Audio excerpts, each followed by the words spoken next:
What's up, boys and girls, and welcome back to the MiRecap. This is for week 3.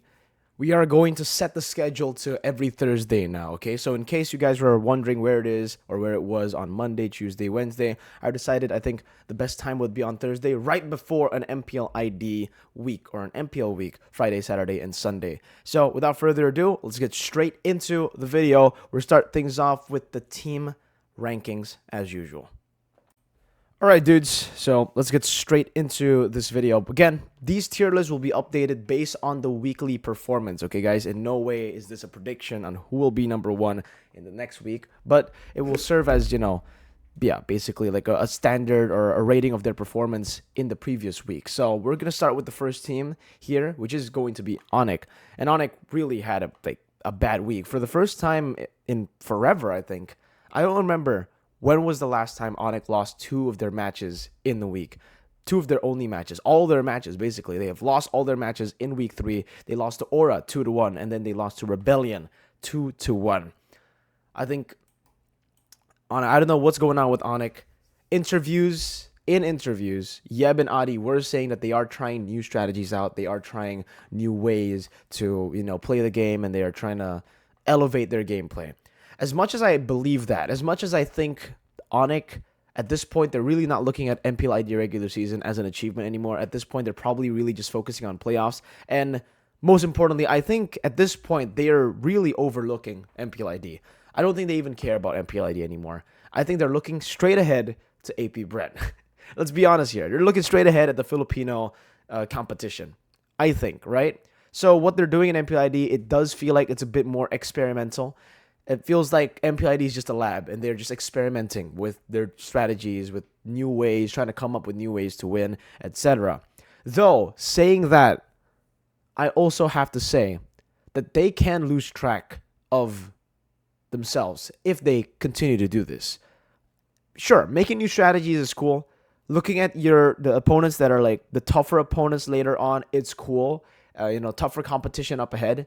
But if you completely disregard what's going on in the league itself, if you completely disregard all the opponents that we have in MPL ID, I think that's also a big, big mistake. We've seen this countless times, I think, mainly in boxing. My reference is in boxing. If you guys follow boxing too, there'll be a lot of boxers who are up and coming. They're going to be looking at the champions. They're going to be focusing on the champions that they forget their next few matches, and they just train normally for the next few matches, and they end up losing. And then they end up not going up against the champions at all. So that's what I'm worried about for Onic. I still think it's week 3. There's still a whole, there's a long time for them to recuperate, for them to recover. But still, if they continue this, honestly, I'm not sure if they're going to be the top team again. They might lose momentum. They might lose steam. Some of their players might lose some of their confidence. Though I think it's very, very unlikely. I will have to demote them to great because of their performance. They didn't look like the strong Onic that had, amazing execution as they did before. And I think if I were to nitpick, yes, there are new strategies that we saw, new drafts, etc. But for Onic, for the longest time, even when they are given really bad drafts, even when they are given drafts that we've never seen them play before, they still have an idea on how to execute it. It definitely shows that maybe the players are getting a bit more tired. The players are not playing like they used to. Maybe they're finally like going down a bit, a slump. We were talking about some of their members underperforming at M5. Now it seems like the whole team has been kind of nerfed. But again, some of them still are playing really well. Mainly Keyboy, I think, Keyboy and Sans. These two have been playing super, super well, even though they have lost. And yeah, I'm going to put Onic at great for now. But seriously, realistically, they'll probably still be here. All right, top team. Let's take a look. Alter Ego. Are they still a top team based on week 3? In week 3, it was a weird week for Alter Ego, really, because it really felt weird the way that Alter Ego were playing. They only played once, to be fair, and they did only play up against Geek Fam, which is, Geek Fam are really, really strong right now with the jungle change. We'll talk about that later. But yeah, I don't know what it is, but it does seem like Alter Ego, their macro is still kind of fucking weird. And this has only been proven, by the way. We assumed that their macro was bad due to some things. We were assuming only in week 1, week 2. But in week 3, we actually did get a video of their comms on YouTube. So if you guys want to check it out, you can go check it out. It's in Indonesian, though, so I don't know if you guys will be able to understand. But basically, in that video, it's the game that I criticized heavily, that you guys probably criticized heavily as well, Alter Ego versus Rebellion, game number 2 in week 2, where in the Lord fight, Alter Ego just did not have control, did not have prio at all in any of the lanes, and decided to fight 4v5 for the Lord. Taz was the only guy on the team saying, guys, if we can't get it, if we can't take this, it's okay. We'll just back up. And then everyone else wanted to go in. There's a big problem here. When the guy who's saying the right call is the guy that no one is listening to, and the other guys who are making the worst decision in that game are the ones that are being listened to, that's a big problem. I don't know what it is. I don't know if they don't trust Taz. I don't know if they are just playing the way that they want to, but that's incredibly stupid in my opinion. And I think Taz is the only guy there from that call. Right? I don't know what happens in the other, calls and other plays, but in that call, Taz is the right guy. So they need to listen to Taz. Taz is a very, very intelligent player, and unfortunately though, because of these micro or macro mistakes, I'm gonna have to put Alter Ego down to great, below Onic, right there. All right, next we've got the boys, my boys, Bigetron Alpha. As much as I want to glaze on Bigetron Alpha, there are still some mistakes that this team makes. I mean, obviously, no team right now is perfect, right? Still, no team is perfect in MPL ID.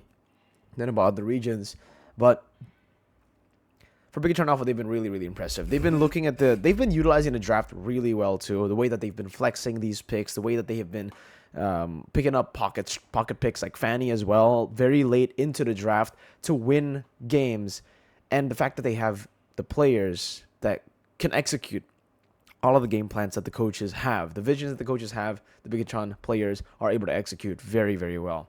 Super Ken, I think right now, he is the only jungler that has found success on Fanny in MPL. And Taz. I think it's only Super Ken and Taz. The other players, we haven't really seen Fanny. Even for CRAZYY, we haven't seen Fanny, even though it has been left open. We've seen Fanny from Annabelle on Evo's Glory. We'll talk about that later.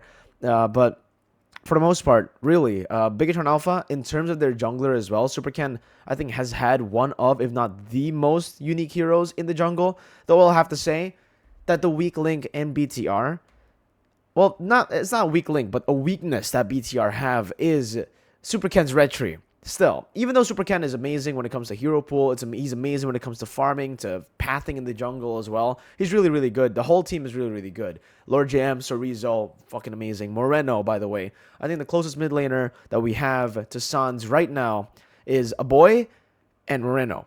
Those are the two players who might just be Sans level by the end of the season. And unfortunately for Ken, the only thing that is lacking in his game, that will make him the perfect jungler, by the way, if he can get this right, is the retribution. Sometimes his retries are very, very weird. Like against RRQ, against Aura, Gugun and Irad were winning most of the retry battles against Ken. It's very rare that you see Ken win out retry battles. But when he does win retry battles, it is quite impressive. It's in the Lord. It's very lucky, like, because it's the big objectives. But still, this is a weakness point that a lot of teams can look to expose in the next few weeks. I hope he learns from it. He's a very fast learner, so I hope he will improve with his retry game. But if they continue to play the way that they do right now with, again, a big emphasis on playing around trio mid, around neutral objectives, but if all else fails, they can always just rely on Eman. Amazing strategy right now. There's really no holes because any team who's now going to be looking to go up against Bigetron, they can't target just one member. They can't target just Ken. They can't target the gold lane, which used to be the problem for BTR. They can't target mid lane even. Everybody has their own, like, crazy potential. For that reason, 2-0 week, I think they deserve to be top team. They beat Aura, which was very, very impressive, and then they beat RRQ. I think Aura win was a bit more impressive, Aura do look like the better team right now. But Bigatron Alpha, my boys, I'm glad to see them up there, man. I'm glad. They're number 1, 5-1 right now. I hope nothing changes, for better or for worse. But we'll move on to Dewa United Esports. Oh my god, man. Dewa, this is heartbreaking for me. Because Dewa started off week 1, week 2 with such a good position. Like, good performances too. Week 1, they were really surprising. And then week 2, they just showed a very solid performance. Though, they did show a bit more of those cracks in week 2. Dewa United week 2 was weird, bro. Like, Watt flying in to the Matilda in the game against Bigatron. Everyone else was doing, even Watt was doing really, really well up against Bigatron in week 2. And then Watt made a mistake. But then I was saying, okay, this team runs on momentum and they still make those mistakes. That's it. When it goes to the late game, they make some very questionable decisions. But they're still going to be a great team in week 3 if they play the way that they have been playing. In week 3, they didn't play the way that they've been playing. They played so weird, man. Week 3, Dewa was just a completely different team.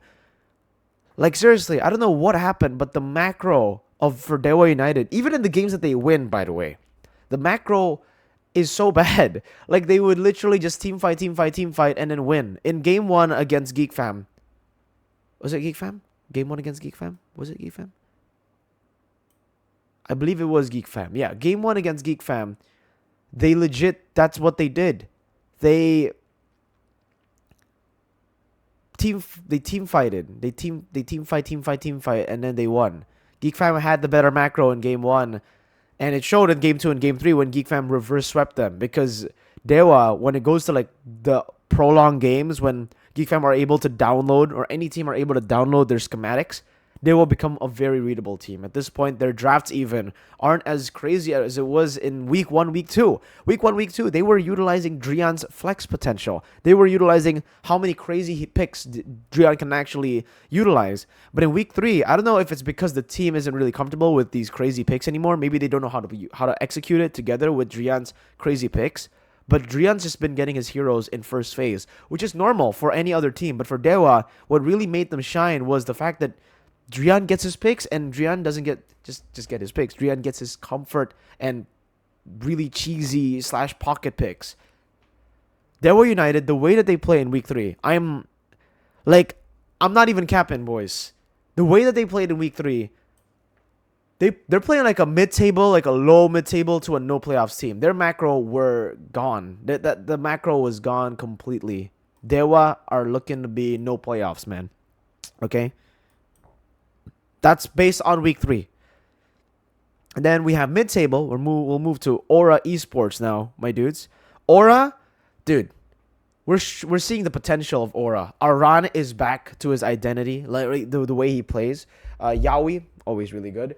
Yehezkiel, standout performance this week. Really, really cool performance. Really impressive what he was able to do, though he does still make mistakes. And that's really the whole problem here for Aura. Though they are really, really good, I still can't move them from mid-table to great.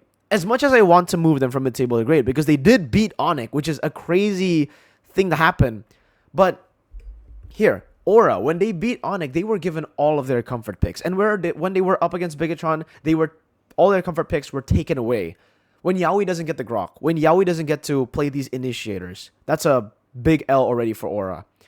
Gugun is the only one who actually stays 100% consistent every single time. Aran as well can be countered when he's playing the Benedetta, when he's playing the Paquito. He can be countered if you are able to match him, mirror him in the side lane. He's not as oppressive as he is, but really, when he gets these heroes, that's when he's at his strongest, at his peak, right? Mid lane, Yehezkiel. Even though he's really, really good, even though he can be the game changer as to like how they win games, like against Onyx too, he can also be the reason that Aura loses.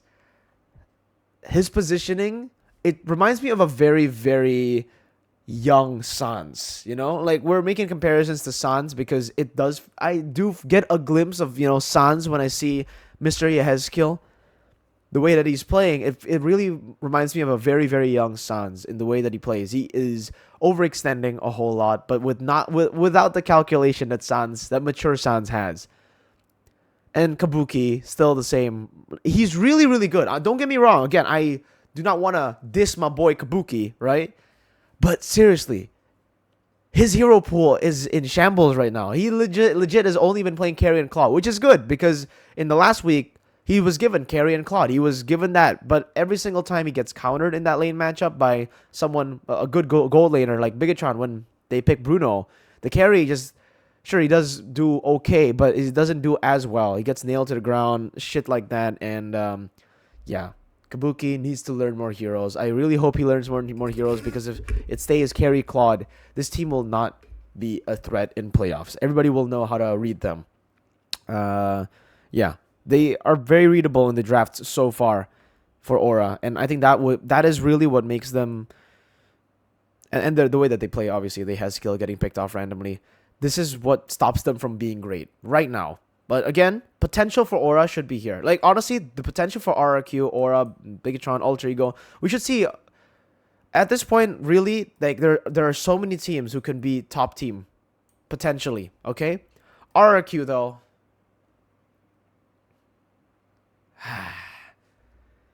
Another bad week for RRQ.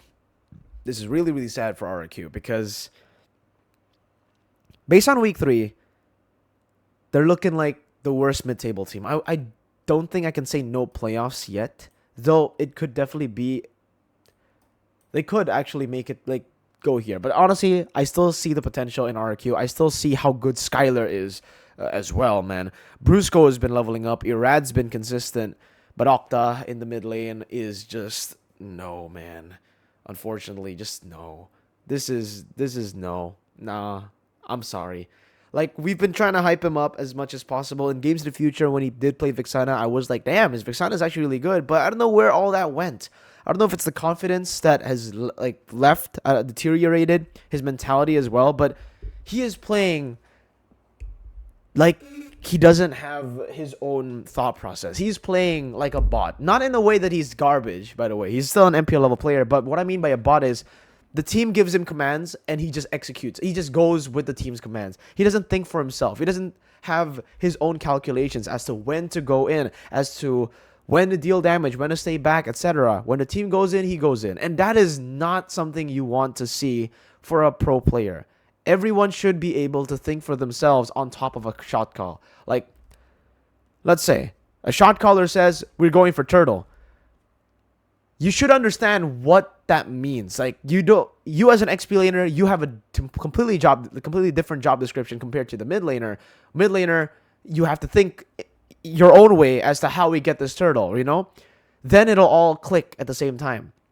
And for Octa, really, especially the game against Bigatron when he picked Odette, it's very clear to see that he is just following commands. He is a soldier. He's just a normal soldier, you know?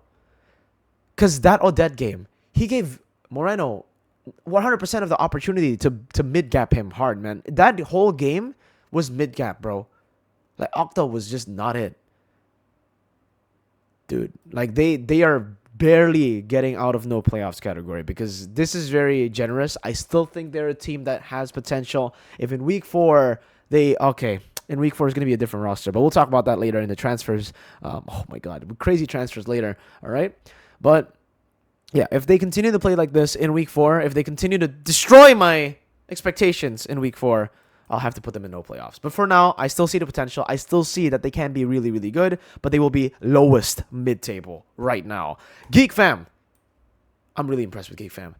They have learned... Well, actually, I'm impressed, but also I am not at the same time. I feel like Geek Fam are really, really... are finding the stability, at least.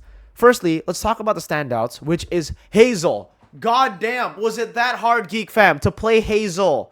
The man out red treat Kyrie in his first week. Why do you keep playing Ray? Stop playing Ray. Play Hazel if you actually want to win. If you don't want to win, then keep on playing Ray. But fuck, I've been saying this from week 1. From week 1. Thank God that Geek Fam are finally playing Hazel. They're finally playing a competent jungler in MPL. Because, my goodness, the difference is night and day. When Geek Fam were struggling against teams like Evo's Glory in week 1, week 2, brother, they were doing good with Hazel. In week 1, they were going close against Onyx. Hazel was out red treating Kyrie. And then here in week 3, Hazel just popped off, bro.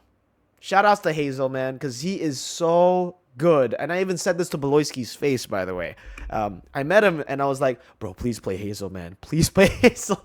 Yes. Good job. I expect Geek Fam to be really, really good. See, this is where we can get to potential territory. What do you guys think? Do you guys think... We'll talk about this later, actually. You know what? We'll talk about this later. We'll have a player ranking and we'll talk about Hazel later.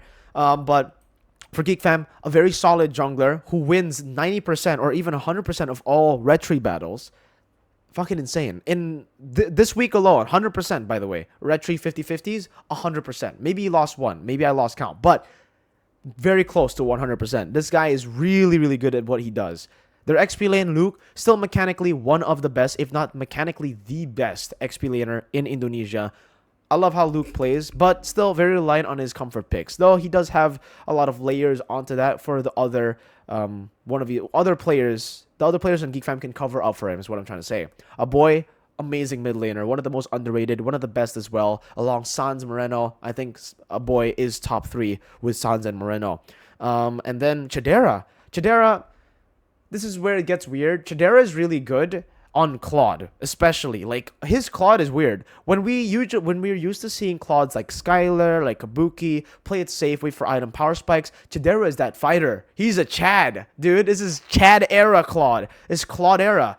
Because the way he plays is very aggressive. Like, really, really aggressive on the Claude. He would go for team fights a lot. And he will go in 1v5 at sometimes. And it'll look weird. It'll be like, Chidera, what the fuck are you doing? And then you'll end up with a wipeout for the enemy team. And you're like, okay, Chidera, what the hell are you doing? Why are you so good on this hero? 100% win rate. Most Claude picks in Season 13 and 100% win rate.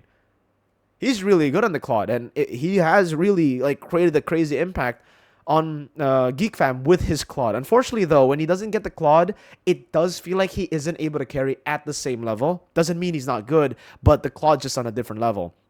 And honestly, I'm going to have to say, Geek Fam, if they continue to play like this, they are about to be great as well. Like, they are very close to great. I think they might be better than Aura because it feels like a bit more flex.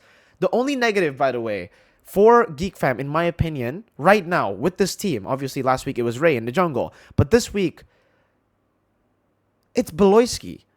Not the way he plays. I still love the way he plays, the way that he dies because he wants to give space to the team. But his hero pool is the concern right now. And I think it could be fixed very easily. So it's a weakness point that isn't really too concerning. But if it continues, it will be concerning.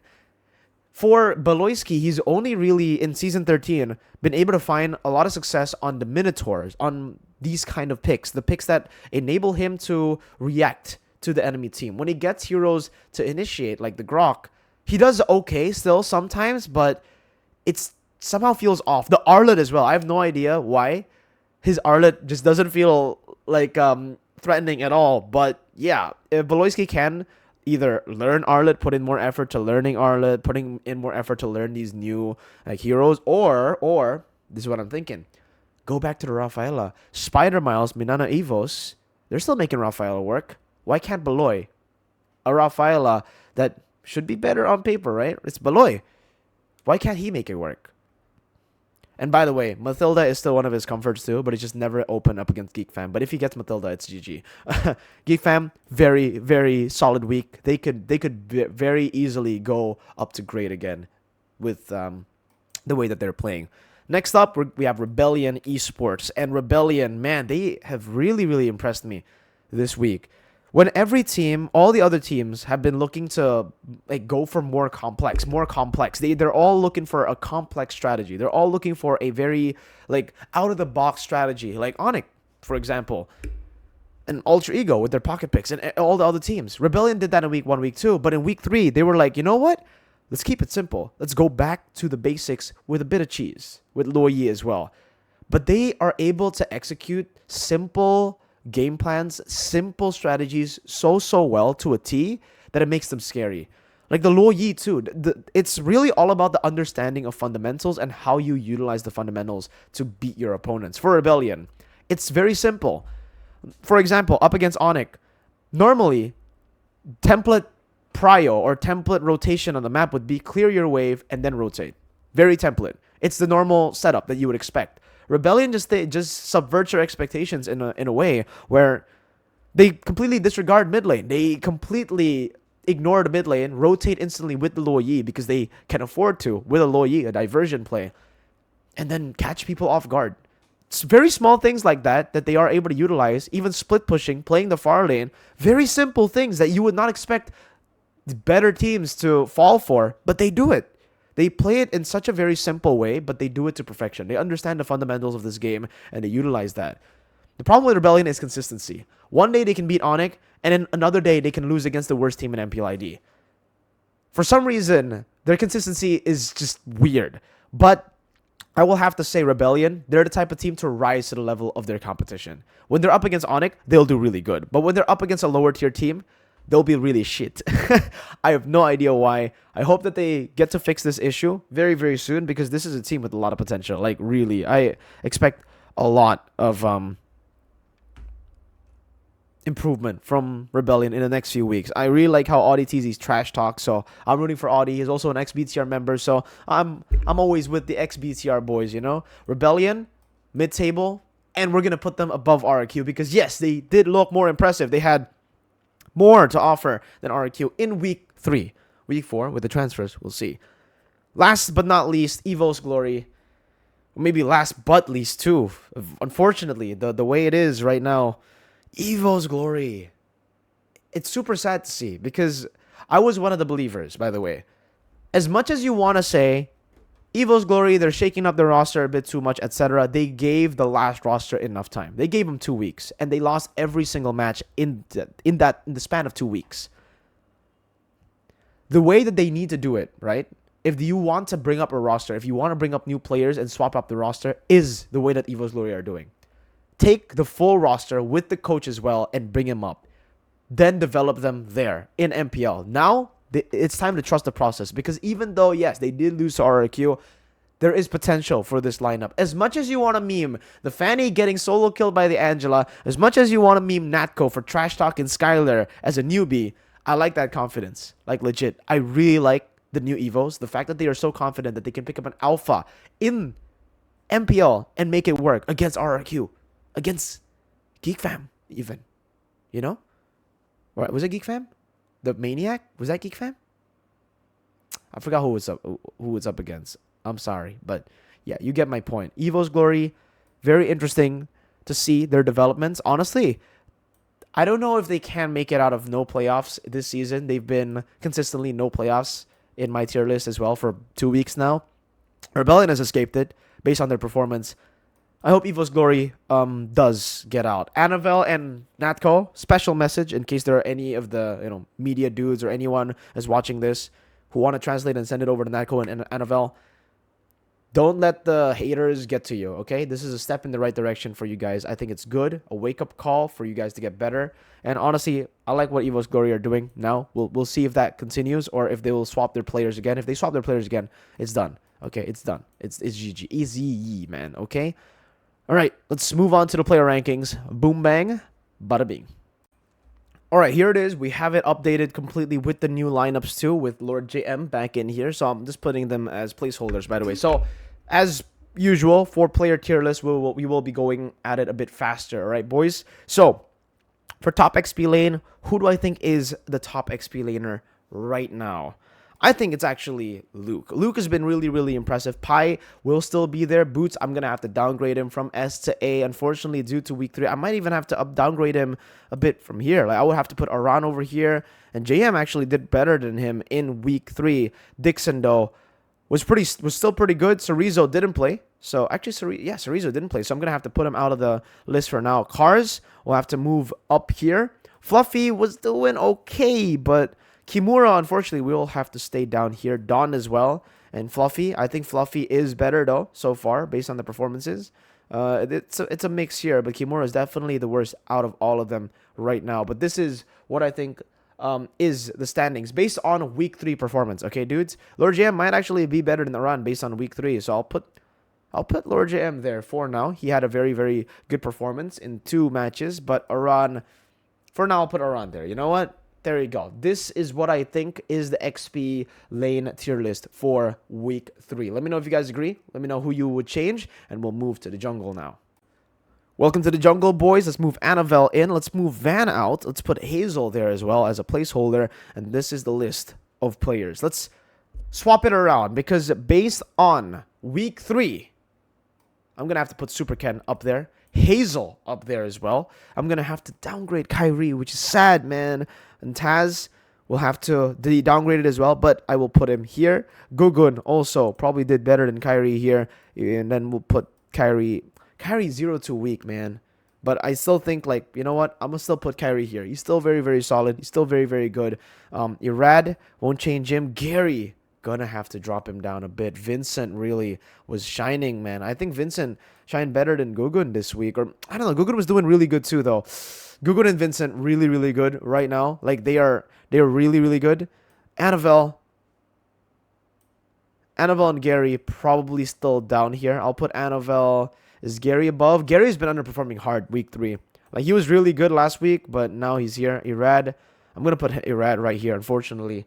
And yeah, this is it for week 3. These are all the players, all the junglers that played. What do you guys think? Let me know. Let's move on. Mid laner, bro. Let's swap things around. Moreno, definitely stole the show. I'm going to have to say player of the week too. Krite, downgraded this week. And then for Sans, he was still really good. You know what? For Sans, let's still put him there. You know what? I think, like, he was doing pretty good still. Krite was doing okay too, but so that's why we'll only downgrade him. I don't think we'll downgrade him even lower. Clockun, by the way, let's take Warlord out. Clockun was really good. Clockun was surprisingly good. I'm gonna have to put Clockun here. Swalo was doing really good too. Yehezkiel was doing better. You know what? I think Yehezkiel was the better performer. He did look more impressive, though he did make those mistakes. I think he did look better. And you know what, Swalo, for the sake of it, that performance on the Lo Yi really stole my heart. So I'm going to have to put him here. Kaze might have to be downgraded here. Octa will move. So this doesn't count. D doesn't count. Okay, guys. D is not a... So because these guys didn't play. Clay and Warlord didn't play. Octa is probably the worst mid laner right now in the league. I'm going to have to put him all the way down there, unfortunately, for RQ fans. I'm going to have to put that. This is the rating, okay? Let me know what you guys think. And then let's move on to the next one. Here it is. Rome tier list. Yaoi, oh man, Key, definitely going to have to level him up here to above Rossi, but I still think for top roamer, it will be Keyboy Yaoi. Right now, I still do believe it's Keyboy Yaoi. Drian definitely will be downgraded. Beloyski will be, I think that's safe for now. Rossi, Auditizi though, can make it all the way to A tier right now. I think Drian might be dropped to B tier based on the performances of Dewa as well. Audi might be here. The way that Audi's been playing, really, really impressed with how he's been playing. But you know, I'll put him here. Brusco as well, though, has been doing okay. I think Brusco deserves a spot here. And for Dreams, unfortunately, his performance wasn't really too good. I don't think he's C, but I think he is B together with, like, you know, the boys here. Yeah, I think this is how it looks like. Not a lot of changes, just a little change in the ranks. Key was here, and then now he's here. But yeah, there you go. What do you guys think of the roamers? Let me know. Let's move on to gold lane tier list based on week 3. Skylar over there, bro. And then I will have to say, okay, let's take him out. Let's put Chidera in. Chidera over CW and Nino. I'm going to have to put CW and Nino all the way down. Watts as well down. Kabuki is here. Natko. This is Natko, by the way. I know it's Super Red's face, but Natko doesn't have a Wikipedia page yet, so I can't actually get his picture. This is here. It's still a question mark if you guys want to see. Like, he's a rookie still, you know. So I think I'm going to have to. This might be the list. 1, 2, 3, 4, 5, 6, 7, 8. Wait, 8. Who am I missing in the gold lane? Rebellion's gold laner. Oh my god, Moai. All right, give me a sec. All right, we're back. So Moai. I think Moai and Natko are still here. I will say Natko definitely does look the worst based on his performance, based on his positioning and stuff. Moai is still needs to prove himself, but and this is a very accurate representation of the standings of gold lane right now. Nino's been just underperforming, but Kabuki, his hero pool, could very easily get him here. But I'll put him like this for now, gold lane. So that's it for all of the lanes, guys. Let me know what you guys think in the comment section down below for every single one of the lanes. If you guys agree, if you guys disagree, let me know. And we are going to be moving on to player transfers next.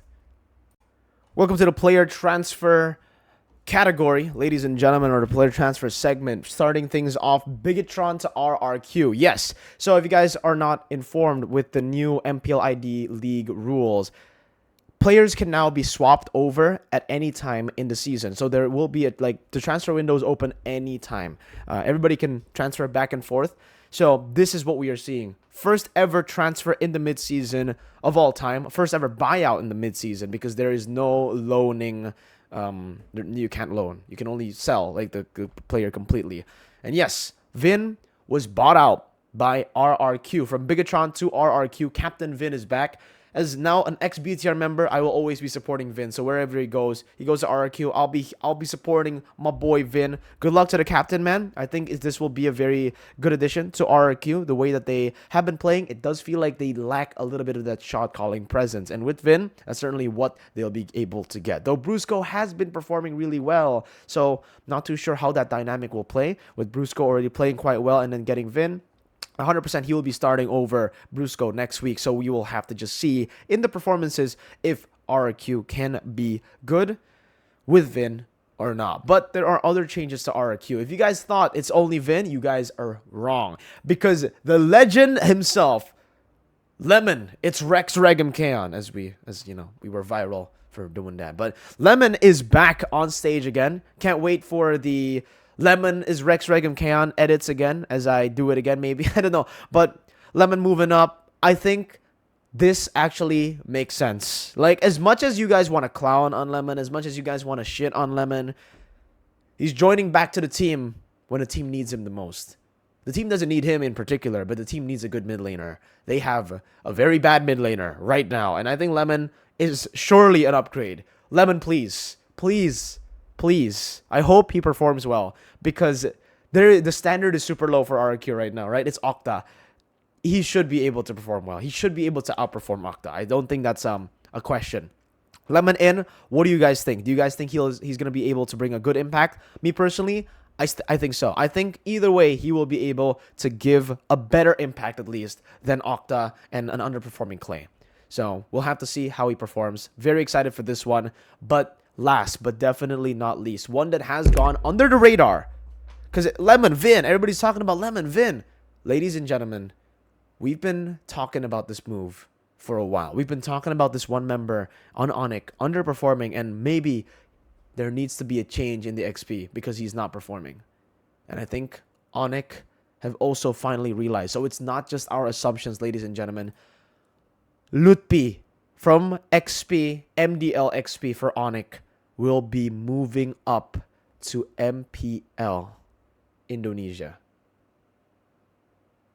Lutpi.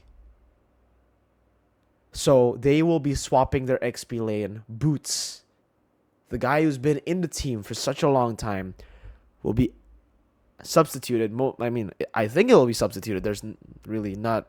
Why would they transfer Lutpi up if Boots was still going to be playing, right? So they're going to be swapping each other. We'll see if Lutpi can take on the mantle of Boots in that XP. A crazy move, but I think a move that is very, very necessary to keep Boots competitive, and for Lutpi here to show to the world that, maybe he's got it. Maybe with him, Onyx regain their strength. What do you guys think? Let me know in the comment section below what you guys think about this transfer. This is the transfer that a lot of you guys have been saying as well. A lot of you guys have been agreeing with me, where Boots does feel like Boots has been underperforming. So this only confirms it with Lutpi joining up. Let me know in the comment section down below. Hope you guys enjoyed MPL recap, and I will see you guys at MPL tomorrow. Peace out.